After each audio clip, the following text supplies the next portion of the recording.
Hi guys, PJ here. We are back at it again today, fitting a dashboard camera to a Volkswagen Tiguan. This is a 2018 model, and we'll be showing you how to put the dash cam up on the window screen and hide all the cable and power it from the fuse box. So in other words, it goes on and off when you switch the ignition on and off. To do this, we are using a next base fitting kit, which is available from sort of eBay, Amazon. Most car retailers will be able to do these sort of things. And what these include is basically a replacement power cable with a mini USB on the end, suitable for pretty much all the next base cameras and quite a lot of other ones. Make sure you check between mini and micro, because micro is smaller than mini, obviously. And if you've got a round one, you'll need to find one that's suitable for your brand of camera. Generally, these ones fit sort of 90% of most cameras. So in the pack, you get a replacement power cable, like so, a fuse spur, I'll cover that in more detail in a minute, and a Ferrite filter. So, just have a quick look. There's your mini USB cable that comes with it, and it comes with one of these in the box. This is a Ferrite filter, and all the other on a little hinge, so they pop open.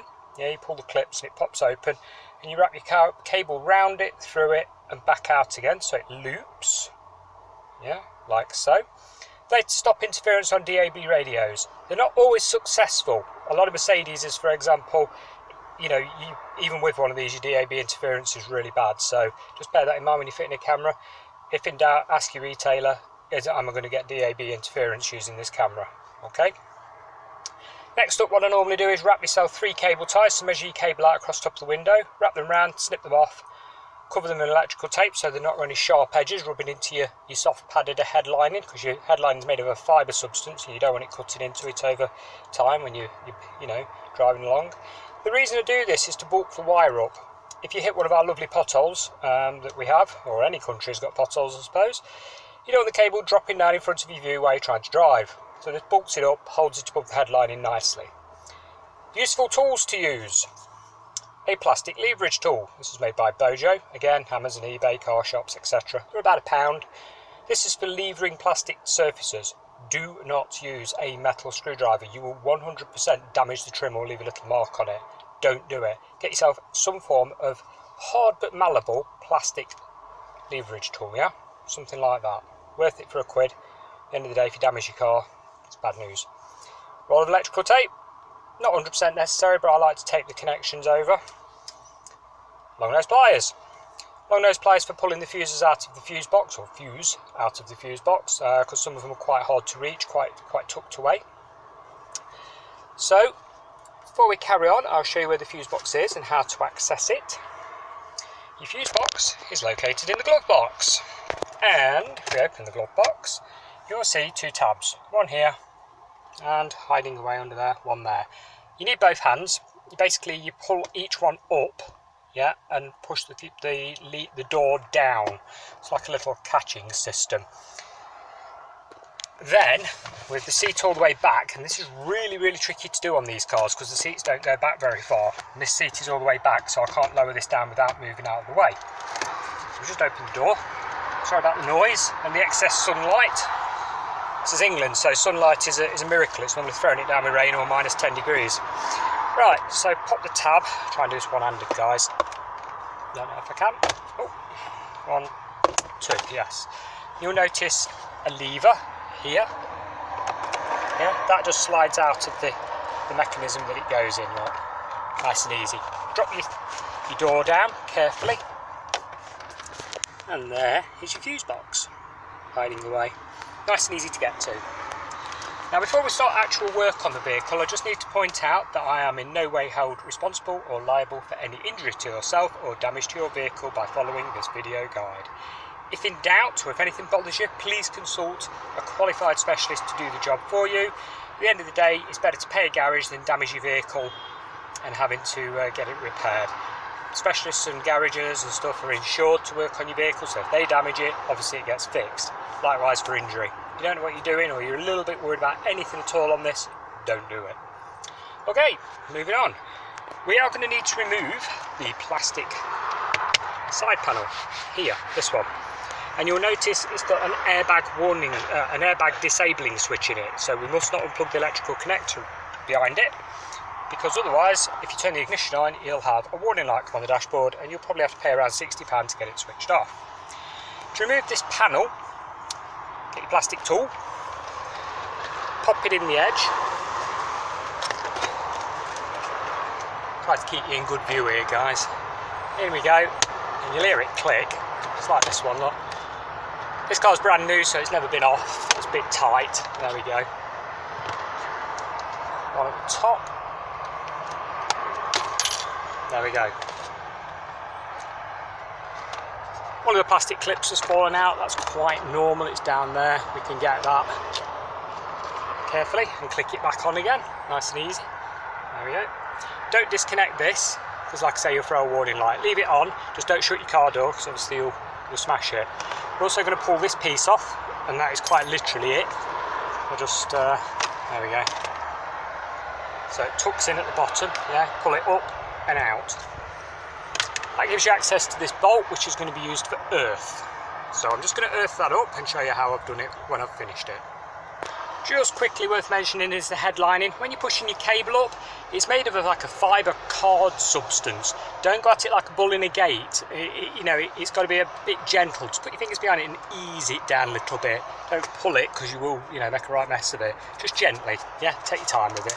You want it to look factory fit. So cable tucked in all the way along until you get to the screen pillar here. Now when you get to your screen pillar, you can normally get your fingers and just sort of ease it forward. We're tucking the cable right behind the very top here, so your airbag's sort of down here, yeah? We're not in the way of the airbag in any way, it's just hiding under the plastic here. Yeah, so we're just going to tuck it down. You might need your plastic tool to just shove it down there out the way. Believe me, if an airbag goes off, it will soon move a piece of wire out the way should it be slightly obstructing it. I have test deployed them in the past, and I assure you, before they go off, nothing's going to get in the way of it. Right, so just tuck it in all the way down. Like I say, it's quite malleable, but you might need your plastic tool. Go all the way down to the end here, where we've moved the side cap from. So moving on to the earth, we've removed the 13mm nut that was here. Don't worry, your dashboard's not going to move. There's plenty more nuts and bolts hold it in place. I assure you it's not going to move anywhere. Take the nut off, put your earth-in strap over the bolt. Nice big washer over the top of that there. And then obviously refit the nut over the whole lot and tighten up. Like so, that'll be a decent earth. That's straight to the chassis. That'll do the job lovely. You can now feed your power cable through the gap here into the fuse box area in the glove box. Right guys, you're now going to need either a multimeter or one of them little screwdrivers touch things with a little illuminated handle. So you can touch the top of the fuse. So if you look at your fuses, you'll notice they've got shiny bits on the top. And what you're looking for with the ignition off is one that reads 0 voltage. And it must be an accessory fuse, such as 12 volt sockets or something like that. You don't want to use anything for airbags, ABS, engine management, nothing at all. Now I've done a lot of these vehicles, and normally the bottom row here is all your switched accessory fuses. So if we tap on the 5 amp there, 0 volts. Put the ignition on, that'll change to 12. So we're going to be using that 5 amp on this particular one. But obviously you will have to check your own vehicle, because depending on year and specification, fuse box layout could be different or have extra or less fuses. Okay, all of these across here do switch on and off with the ignition. As I am with the end one here, which is an accessory position fuse. All we're going to do with the ignition off is get our long nose pliers and remove the fuse. So your fuse spur that comes in the kit, bullet connector on the end there ready to go on your power cable, has 2 sockets. It's like doubling up the socket. So it'll come with a 2 or 3 amp fuse in it, depending on your camera. Most cameras take a 2 amp and a spare socket to put the fuse that you've just pulled out of the fuse box into. So you pop that into there. Yeah, can't do this one-handed, so I'll have to cheat. Okay, magic of video editing. So we're then going to plug this in where we got the fuse from out of the fuse box. And there we go. There's your fuse spur in with the fuse that you pulled out of the original slot. Goes up to the bullet connector, to the power cable, which obviously comes out the side here and goes to your camera. Now before you click everything back together and tidy up all your excess cabling that's dangling around everywhere, you want to switch your ignition on just for the test. So with camera safely mounted to the window screen, we're now going to switch the ignition on. Give it a sec. And there we go, power up. You notice a little squiggly line on the battery indicator. I can get it in focus for you. Just about to see that, Kai. I don't know why it won't focus, it's struggling. Basically means it's powered from the fuse box. If we turn the ignition off, there we go, off it goes. So we're just tidying up the cabling now. There we go, cabling all tidied up. We can now put our trim back in there, which is just a case of sliding it down and then clicking the top in and patting your end panel on. It's just basically shove it on, give it a tap, and on it goes. And guys, that is how you fit a dash cam to a Volkswagen Tiguan. If you have any questions at all regarding this or any other vehicle for that matter, pop them in the comments below and I'll do my very best to answer you the same day. Now sometimes that can be tricky, I do get an awful lot of questions every day, so just bear that in mind. But post your comment up and I will try and reply to you as quickly as possible.